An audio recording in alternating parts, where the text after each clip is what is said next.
शक्तिये ॐ शक्तिये आदिपराशक्तिये ॐ शक्तिये मरुररसिये ॐ शक्तिये ॐ विनायका ॐ शक्तिये ॐ कामाक्षिये ॐ शक्तिये ॐ बंगारु कामाक्षिये ॐ शक्ति ॐ शक्ति ॐ शक्ति ॐ शक्ति ॐ शक्ति ॐ शक्ति ॐ शक्ति ॐ शक्ति ॐ शक्ति ॐ ॐ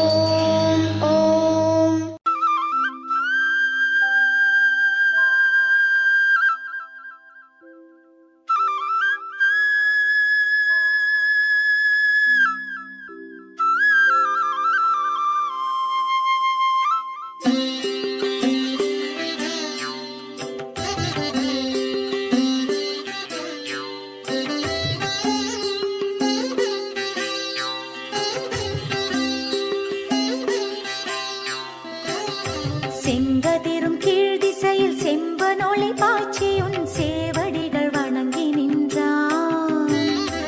எங்குமுள புள்ளினமும் இன்துயிலின் நீண்டுன்னை ஏத்தி வழிபட்டு நிற்கும்.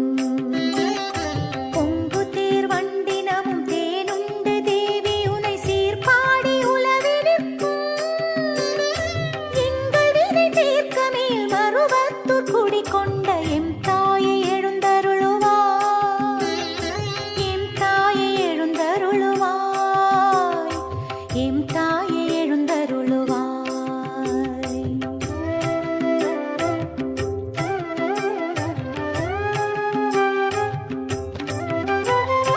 செண்பகமும் புன்னையோடும் சீரார்ந்த கோங்கமோடும் செங்காந்தன் மலரும் கொண்டே தன்னிலவு முல்லையோடு மல்லிகையும் தன்பிடவும் தகு கொன்றை தூவி நின்றே. விண்ணாட்டரம் தயரும் மண்ணாட்டு மெல்லியரும் வந்துன்றன் ஒன்றில் நின்றார். மண்ணுலக போற்ற மேல் மருவத்தூர் குடி கொண்ட மாதேவி விழிகள் திறவா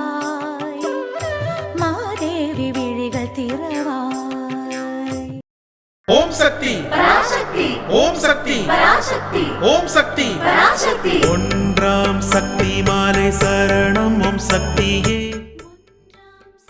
ಬೇಡಿದ್ದೆಲ್ಲವೂ ನೆರವೇರಲು ಬಂಗಾರು ಅಮ್ಮ ನೀಡಿದ ಇರುಮುಡಿ, ಸಕಲ ತೊಂದರೆ ನೀಗಲು ತೈಪೂಸ ಶಕ್ತಿಮಾಲೆ ಇರುಮುಡಿ.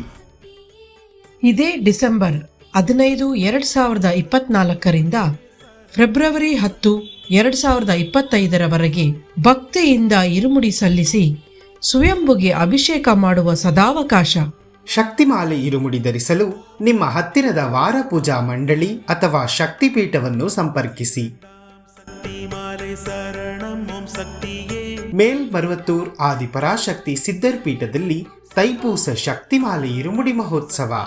ಎಲ್ಲರೂ ಭಾಗಿಯಾಗಿ ಅಮ್ಮನ ಅನುಗ್ರಹಕ್ಕೆ ಪಾತ್ರರಾಗಿ. अन्नै शरणम् अम्मा शरणम् ॐ शक्ति अम्मा शरणम् अम्मा.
ಶಕ್ತಿ.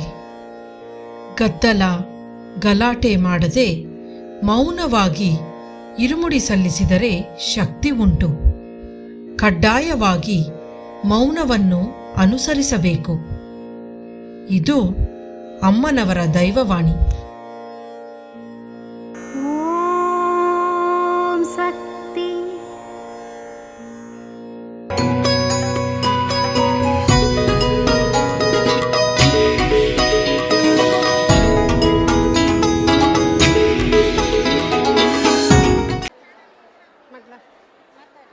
ಮೊದಲಿಗೆ ಇಲ್ಲಿಗೆ ಬಂದಿರುವ ಭಕ್ತರಿಗೆಲ್ಲ ಹೊಸ ವರ್ಷದ ಶುಭಾಶಯಗಳು. ಹಾಗೂ ನಾವು ಮೈಸೂರಿಂದ ಬಂದಿದ್ದೀವಿ. ಇದು 9ನೇ ವರ್ಷದ ಸೇವೆ ನಮ್ಮದು. ನಾವು ಮೊದಲು ಬಂದಾಗ ಚಾಮರಾಜನಗರದಿಂದ ಒಬ್ಬರು ತಮಿಳಿಯನ್ಸ್ ಅಜ್ಜಿ ಆದವರು ನಮ್ಮನ್ನು ಈ ದೇವಸ್ಥಾನಕ್ಕೆ ಕರೆದುಕೊಂಡು ಬಂದರು. ಆವಾಗಲಿಂದ ನಮಗೆ ಇಲ್ಲಿ ತುಂಬ ಒಳ್ಳೆಯದಾಗಿದೆ. ನಾವು ತುಂಬ ನಂಬಿದ್ದೀವಿ. ಮತ್ತು ಪ್ರತಿದಿನ ನಾನು ಅಮ್ಮನ್ನ ನೆನೆತೀನಿ. ಅವತ್ತಿನ ದಿನ ನನಗೆ ಏನೇ ಕೋರಿಕೆ ಇದ್ರೂ ನೆರವೇರುತ್ತೆ. ಪ್ರತಿಯೊಂದು ವಿಷಯದಲ್ಲೂ ಕೂಡ ನನಗೆ ಒಳ್ಳೆ ಅಭಿವೃದ್ಧಿ ಎಲ್ಲ ಸಿಕ್ಕಿದೆ. ನನಗೆ ಅದಕ್ಕಿಂತ ಮುಖ್ಯವಾಗಿ ಆರೋಗ್ಯ ಸಿಕ್ಕಿದೆ. ಮನೆಯಲ್ಲಿ ನೆಮ್ಮದಿ ಶಾಂತಿ, ಕುಟುಂಬದಲ್ಲಿ ಕೂಡ ಸೌಖ್ಯ ಸಿಕ್ಕಿದೆ. ಇದಕ್ಕೆಲ್ಲ ಕಾರಣರಾದಂಥ ನಮ್ಮ ಓಂ ಶಕ್ತಿಪೂರ್ವಕ ಧನ್ಯವಾದಗಳು. ಹಾಗೂ ಇಲ್ಲಿ ಒಂದು ಹೇಳಕ್ಕೆ ಇಷ್ಟಪಡ್ತೀನಿ. ನಾನು ನನ್ನ ತಂಗಿಯ ಮಗನಾದ ಗುರುರಾಜ್ರವರಿಂದ ನಮಗೆ ಈ ಸೇವೆ ಲಭ್ಯವಾಗಿದೆ. ಅವನಿಗೆ ದೇವರು ಎಲ್ಲ ರೀತಿಯಲ್ಲೂ ಕೂಡ ಅವನಿಗೆ ಸನ್ಮಾನಗಳನ್ನುಂಟು ಮಾಡಲಿ. ಹಾಗೂ ನಮ್ಮ ಜೊತೆ ಸಹಕರಿಸಿ ನಮ್ಮನ್ನು ಈ ದರ್ಶನಕ್ಕೆ ಕರೆದುಕೊಂಡು ಬಂದಂತಹ ಅಮ್ಮನವರಿಗೂ ಕೂಡ ನಮಗೆ ಕೋಟಿ ಕೋಟಿ ನಮಸ್ಕಾರಗಳು.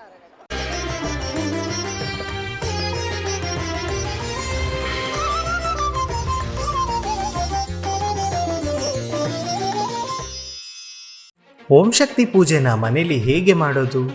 ನಮ್ಮನೇಲಿ ಕಳಶ ಇಡಬೇಕಾ ಬೇಡವಾ? ಓಂ ಶಕ್ತಿ ದೀಪಕ್ಕೆ ಬೊಟ್ಟು ಹೇಗೆ ಇಡೋದು? ಅಮ್ಮನ ಫೋಟೋ ಇಡಬೇಕಾ ಬೇಡವಾ? ಅಮ್ಮನಿಗೆ ಆರತಿ ಬೆಳಗಿ ದೃಷ್ಟಿ ತೆಗೆಯೋದು ಹೇಗೆ? ಪ್ರಸಾದ ಕಂಪಲ್ಸರಿ ಇಡಬೇಕಾ? ಈ ರೀತಿಯ ನಿಮ್ಮೆಲ್ಲ ಪ್ರಶ್ನೆಗಳಿಗೆ ಉತ್ತರ ಈ ವಿಡಿಯೋದಲ್ಲಿ ಇದೆ. ಮರೀದೆ ಇದನ್ನು ಕೊನೆವರೆಗೂ ನೋಡಿ ಮತ್ತೆ ಸೇವ್ ಮಾಡಿ ಇಟ್ಕೊಳ್ಳಿ. ಪ್ರತಿದಿನ ನಿಮ್ಮ ಮನೆಯಲ್ಲಿ ಇದೇ ರೀತಿ ಅಮ್ಮ ಹೇಳಿರೋ ಪ್ರಕಾರ ಪೂಜೆನ ಮಾಡಿ. ಖಂಡಿತ ನಿಮ್ಮೆಲ್ಲರಿಗೂ ಓಂ ಶಕ್ತಿ ಅಮ್ಮನ ಆಶೀರ್ವಾದ ಸಿಕ್ಕೇ ಸಿಗತ್ತೆ. ಓಂ ಶಕ್ತಿ ಅಮ್ಮನ ಪೂಜೆನ ನಮ್ಮ ಮನೆಯಲ್ಲಿ ಮಾಡಬೇಕು ಅಂತ ಅಂದರೆ ಈ 3 ಫೋಟೋಗಳು ಇರಲೇಬೇಕು. ಗುರು ಅಮ್ಮನ ಫೋಟೋ, ಅಮ್ಮನ ಪಾದದ ಫೋಟೋ ಮತ್ತು ಓಂ ಶಕ್ತಿ ಅಮ್ಮನ ಫೋಟೋ. ಒಂದು ವೇಳೆ 3 ಫೋಟೋ ಇಲ್ಲ ಅಂತ ಅಂದರೆ ಗುರು ಅಮ್ಮನ ಫೋಟೋ ಮತ್ತು ಓಂ ಶಕ್ತಿ ಅಮ್ಮನ ಫೋಟೋ ಇರಬೇಕು. ಈ ಫೋಟೋಗಳನ್ನ ಮೇಲ್ಮರುವತ್ತೂರು ದೇವಸ್ಥಾನದಿಂದ ಮಾತ್ರ ತಗೊಬೇಕು.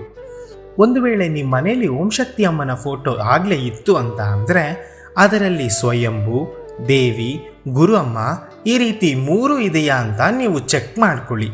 ಆಗಿಲ್ಲ ಅಂತ ಅಂದರೆ ಈ ವರ್ಷ ಇರುಮುಡಿಗೆ ಹೋದಾಗ ಹೊಸ ಫೋಟೋ ತಗೊಂಡು ಬದಲಾಯಿಸ್ಕೊಳ್ಳಿ. ಅಮ್ಮನ ಫೋಟೋ ಇಡಬೇಕಾದ್ರೆ ಗೋಡೆಗೆ ಮೊಳೆ ಹೊಡೆದು ಈ ರೀತಿ ಸಿಕ್ಸೋದಕ್ಕಿಂತ ಈ ಥರ ಸ್ವಲ್ಪ ಮುಂದಕ್ಕೆ ಬಾಗಿರುವಂತೆ ಕಟ್ಟೋದು ತುಂಬ ಒಳ್ಳೆಯದು. ಪೂಜೆ ಮಾಡೋದಕ್ಕಿಂತ ಮುಂಚೆ ಮೊದಲು ಅಮ್ಮನ ಫೋಟೋನ ಒರೆಸಿ ಅದಕ್ಕೆ ಬೊಟ್ಟಿಡಬೇಕು. ಅದಕ್ಕೆ ಒಂದು ಕಪ್ಪಲ್ಲಿ ಅರಿಶಿನ, ಇನ್ನೊಂದು ಕಪ್ಪಲ್ಲಿ ಕುಂಕುಮ ತಗೊಂಡು ಅದಕ್ಕೆ ಸ್ವಲ್ಪ ನೀರು ಹಾಕಿ ಈ ರೀತಿ ಕಲಿಸ್ಕೋಬೇಕು. ಇನ್ನೊಂದು ಪಾತ್ರೆಯಲ್ಲಿ ಶುದ್ಧವಾದ ನೀರು ತಗೊಂಡು ಅದಕ್ಕೆ ಒಂದು ಸ್ವಲ್ಪ ಅರಿಶಿನ ಹಾಕಿ ಕೆಂಪು ಬಟ್ಟೆ ಅಥವಾ ಬಿಳಿ ಬಟ್ಟೆ ಮಾತ್ರ ಉಪಯೋಗಿಸ್ಬೇಕು. ಆ ನೀರಿನಲ್ಲಿ ಬಟ್ಟೆನ ಹದ್ದಿ ಹಿಂಡಿ ಈ ರೀತಿ ಫೋಟೋನ ಒರೆಸ್ಬೇಕು. ಫೋಟೋನ ಒರೆಸ್ಬೇಕಾದ್ರೂ ಅಷ್ಟೇ ಬಟ್ಟೆನ ಮೇಲಿಂದ ಕೆಳಕ್ಕೆ ಹೀಗೆ ಒರೆಸ್ಬೇಕು. ನಂತರ ಮೊದಲು ಅರಿಶಿನವನ್ನು ಇಟ್ಟು ಅದರ ಮೇಲೆ ಕುಂಕುಮವನ್ನು ಇಡಬೇಕು. ಏನೇ ಮಾಡಿದ್ರೂ ಮೊದಲು ಅಮ್ಮನವರ ಪಟ, ನಂತರ ಪಾದದ ಪಟ, ಕೊನೆಗೆ ಓಂ ಶಕ್ತಿ ಪಟಕ್ಕೆ ಮಾಡೋದು ಅಮ್ಮನ ಪೂಜಾ ವಿಧಾನ. ಯಾವ ಪಟಕ್ಕೆ ಹೇಗೆ ಬೊಟ್ಟಿಡಬೇಕು ಅನ್ನೋದನ್ನ ತಿಳ್ಕೊಳ್ಳೋಣ. ಅಮ್ಮನವರ ಪಟಕ್ಕೆ ಹಣೆಯಲ್ಲಿ 1 ಬೊಟ್ಟು ಮಾತ್ರ ಇಡಬೇಕು. ಪಾದದ ಪಟಕ್ಕೆ 2 ಪಾದದ ಮೇಲೆಯೂ 1 ಬೊಟ್ಟು ಎಂದು 2 ಬೊಟ್ಟು ಮಾತ್ರ ಇಡಬೇಕು. ಓಂ ಶಕ್ತಿ ಅಮ್ಮನ ಪಟಕ್ಕೆ ಸ್ವಯಂಭುವಿನ ಮೇಲೆ 1 ಬೊಟ್ಟು, ದೇವಿಯ ಹಣೆಯಲ್ಲಿ 1 ಬೊಟ್ಟು, ಅಮ್ಮನವರ ಹಣೆಯಲ್ಲಿ 1 ಬೊಟ್ಟು. ಇದೇ ರೀತಿಯಲ್ಲಿ ಅಮ್ಮನವರು ತಿಳಿಸಿರುವಂತೆ ಬೊಟ್ಟುಗಳನ್ನು ಇಡಬೇಕು. ಬೊಟ್ಟುಗಳನ್ನು ಇಟ್ಟ ನಂತರ ಬೇವಿನ ಎಲೆ ಮತ್ತು ಹೂಗಳಿಂದ ಅಲಂಕಾರ ಮಾಡಬೇಕು.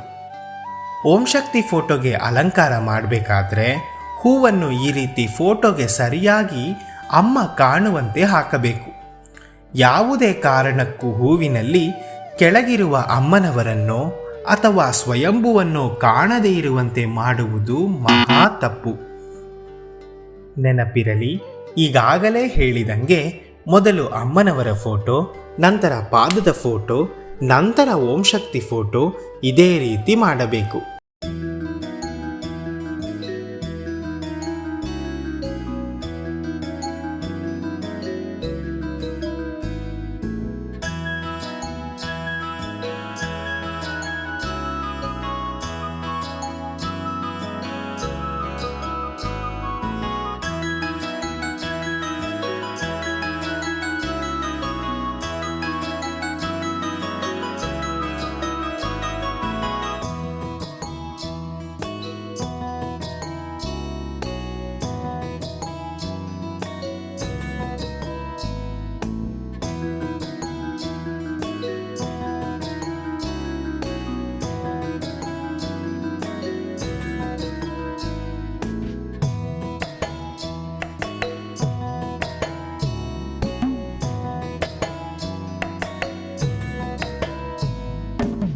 ಅಮ್ಮನ ನೆನೆ ಮನವೇ ಮೇಲ್ಮರಬೂರಮ್ಮನ ನೆನೆ ಮನವೇ.